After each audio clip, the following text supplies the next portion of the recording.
Duré. Bonjour, vous allez bien? Très bien, merci. Jean-Paul Duré, je rappelle, vous êtes le président de Limoges Métropole. Alors, vous nous aviez fait le plaisir de nous donner quelques informations pendant le confinement. Maintenant, ça y est, le déconfinement arrive et tout ce qui va avec. On va dire que la vie reprend différemment, sans doute. Je voudrais qu'on voit avec vous quelques petits éléments sur les grandes orientations qu'a pris Limoges Métropole. On va, dans le désordre, on va commencer, si vous le voulez, avec la collecte des déchets, la réouverture des déchetteries. C'est vrai que la réouverture des déchetteries, je pense que les gens qui avaient un jardin ont eu largement le temps de faire leur jardin. Maintenant, il faut pouvoir amener dans les déchetteries. Ils ont même eu le temps de vider leur garage. Alors bon, par rapport aux déchetteries, c'est bien, on en parle aujourd'hui, puisque les inscriptions, on a décidé une réouverture des déchetteries, mais pour éviter ce qui s'est passé dans certaines régions, avec dans un premier temps des inscriptions via le site de l'agglomération ou par téléphone. Et je sais que ça commençait aujourd'hui et qu'aujourd'hui, elle a déjà des difficultés, parce que vu le nombre de demandes, on pourra savoir que le site est un peu en difficulté, mais bon, ça va s'arranger. L'objectif est de pouvoir avoir dans les déchetteries des rendez-vous réguliers pour que les gens se succèdent sans qu'il y ait panique et émeute, comme on a pu le voir. Et d'ailleurs, à ce titre-là, sur les 5 plus grosses déchetteries de l'aglo, dès le 11, on aura aussi des vigiles pour réguler malheureuse d'en arriver là, mais on sait comment on a besoin pour réguler le passage des usagers. Bon, de toute façon, alors, ça va être valable pour tout, mais il faut le dire aux gens, il va falloir de la patience. Il va falloir se raisonner un peu. Les prises de rendez-vous, ben oui, c'est comme ça, il faut prendre le temps, il n'y a pas de raison. La sécurité d'abord. Oui, sécurité d'abord, sécurité pour nos agents, mais aussi sécurité pour ceux qui vont venir. Et j'espère qu'il y aura le moins d'incivilité possible, mais on va faire le maximum pour que tout se passe bien. Et moi, le conseil que je peux donner, c'est que ceux qui ne sont pas pressés, comme j'en ai rencontré, ils attendent une quinzaine de jours avant de revenir dans les déchetteries. Bon, et laisser la place peut-être à ceux qui ont déjà des remorques pleines, etc. On va voir. Oui, ça va se réguler. Ouais. Cette ouverture des déchetteries était très attendue, et puis elle va être complétée par, puisqu'on est sur les déchets, par dès la semaine prochaine, on recommence le tri et la collecte des poubelles bleues. Ouais. Donc en fonction des horaires et des jours prévus dans chaque commune, rien ne change. Donc, dès la semaine prochaine, là, ce tri sélectif va de nouveau avoir lieu. Un retour à la normale. Quelque chose qui est très attendu aussi, et j'imagine avec quelques interrogations quand même, c'est les transports urbains et scolaires. Alors, en ce qui concerne les transports scolaires, ça ne doit pas être simple à organiser, ça. Alors, en ce qui concerne les transports scolaires, c'est pas simple parce que, d'une part, toutes les écoles ne vont pas rouvrir le même jour. Tous les élèves n'auront pas classe. Je me réfère à ma commune, vu les protocoles sanitaires imposés par l'éducation nationale, c'est un jour de classe par semaine pour l'élève, puisqu'il y a des jauges qui ont été décidées. Bon, c'est pareil dans toutes les communes. Nous avons décidé de remettre en place les circuits et nous avons décidé aussi, peut-être que je vais devoir revenir dessus sur le port du masque obligatoire, notamment pour les élèves de maternelle. Bon, semble-t-il, dans les recommandations de l'éducation nationale, ce n'est pas obligatoire ni à l'école ni à les bus. Et à les bus, après, on travaille avec nos différents partenaires, prestataires, et c'est vrai qu'au maximum, on va faire un siège sur 2,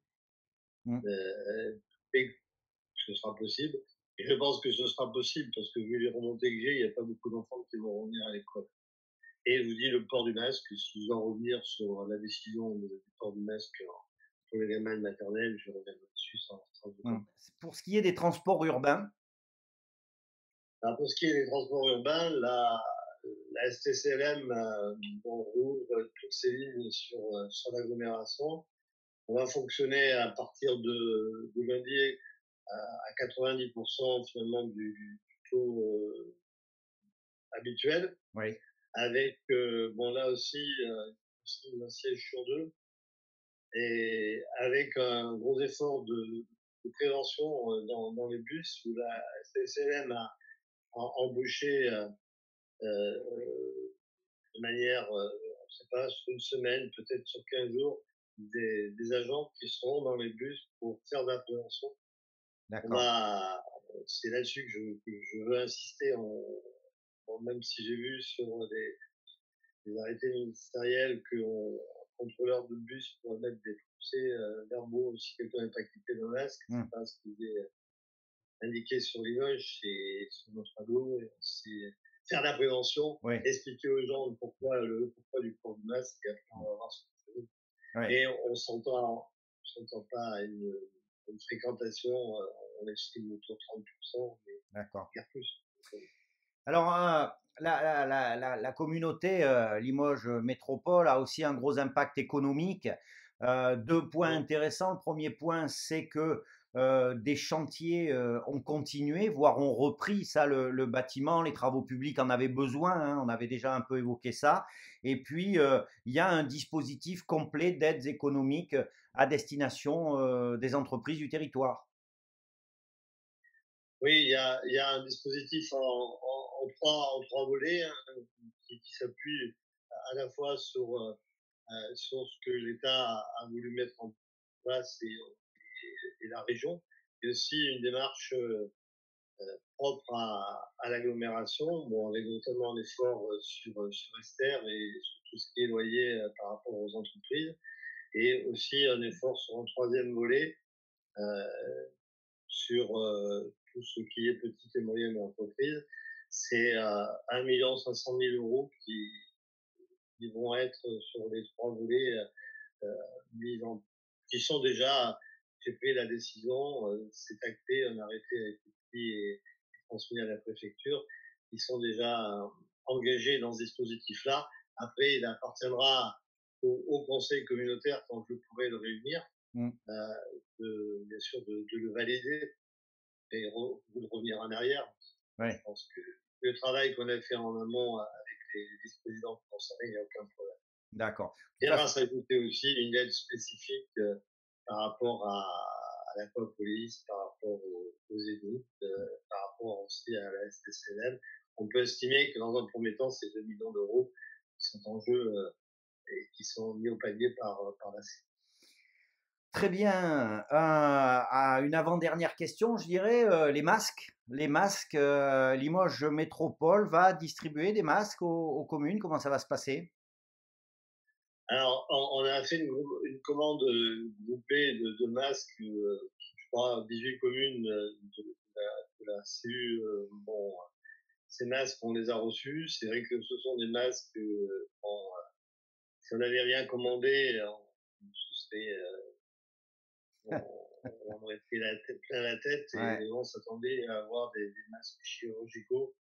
Ce sont des masques en tissu qui peuvent préserver son voisin de projection, mais ce ne sont pas des mm, masques professionnels, ils n'existaient pas à l'époque. Et bon, ce sont des masques qui, contrairement à ce qui peut être dit et écrit, correspondent à Flore. Bon, mais bon, c'était un geste voulu de prévention. Bon, on va dire que moi, sur ma commune, j'ai une cinquantaine de mauvais coucheurs, mais bon, pour le reste, je crois que la population a bien compris. Et bien puis, sûr, bien sûr. et on verra si on renouvelle, s'il le faut, si la pandémie se poursuit. Et là, on sera sans doute sur des masques plus performants parce qu'ils seront de nouveau sur le marché, alors qu'ils n'étaient pas quand on les D'accord. a. Jean-Paul Duret, la dernière fois que je vous avais eu, vous aviez évoqué les élections. Comment gérer ces élections? La dernière fois, c'était en point d'interrogation. Maintenant, vous en êtes où sur cette réflexion? Quelles sont vos attentes, je dirais? Moi, j'ai une attente, c'est que le président de la République nous dise le plus rapidement possible quand on installe les conseillers municipaux qui ont été élus au premier tour, parce que ça nous pose un problème Mmh. d'organisation au niveau de la CU. Et de même qu'on nous dise rapidement quand est-ce qu'on vote pour le deuxième tour ou pour un premier et deuxième tour dans certaines communes. Euh, Là, ça nous oblige, même si on prend nos responsabilités, à naviguer à vue. Et Mmh. je pense qu'il n'est pas sérieux de dire on va attendre fin mai Mmh. pour vous donner des nouvelles. Mmh. Alors, je sais pas, moi, honnêtement, si, ce qui m'arrangerait, c'est qu'on fait un vote en juin, ce qui permettrait à tout le monde Ouais. d'être calé et opérationnel Mmh. 8 juillet. Sinon, on fera avec, on aura Oui. à convoquer un conseil communautaire mixte et puis on le Mmh. fera. Mais là, ça laisse aussi plein d'éléments, on peut délirer sur ces élections. On va côté ça, par rapport à un état d'urgence qui c'est jusqu'au 24 juillet, Mmh. l'impossibilité de se rassembler. Mmh. Je ne vois pas comment on pourrait voter en juin, mais bon, Cette, surprise ce, depuis la crise. je dirais, cet élément de la vie démocratique qui reste en pointillé, hein, pour vous, c'est quelque chose qui doit être réglé rapidement quand même, quelque chose qu'on doit maintenant mettre sur la table et pas le laisser traîner comme ça. Oui, il faut le mettre sur la table, d'autant plus qu'on continue la période dans les communes où il n'y a pas eu de maire élu. Nous sommes encore en campagne électorale. Tout vient se mélanger, toutes les manifestations peuvent prêter à confusion. Bon, je pense que la plupart des candidats potentiels sont raisonnables, mais Mmh. d'autres sont un peu moins. Faut savoir rapidement si on vote en juin, si on vote en septembre, si on vote en Bien mars sûr. l'année prochaine. Bon, je pense que le gouvernement a tous les moyens de nous le dire maintenant. Une dernière question, Jean-Paul Duret. Cette histoire de retour à l'école, hein, avec tout ce que ça génère, c'est possible, c'est pas possible, c'est souhaitable. Bon, ça soulève plein de questions, hein, on est d'accord.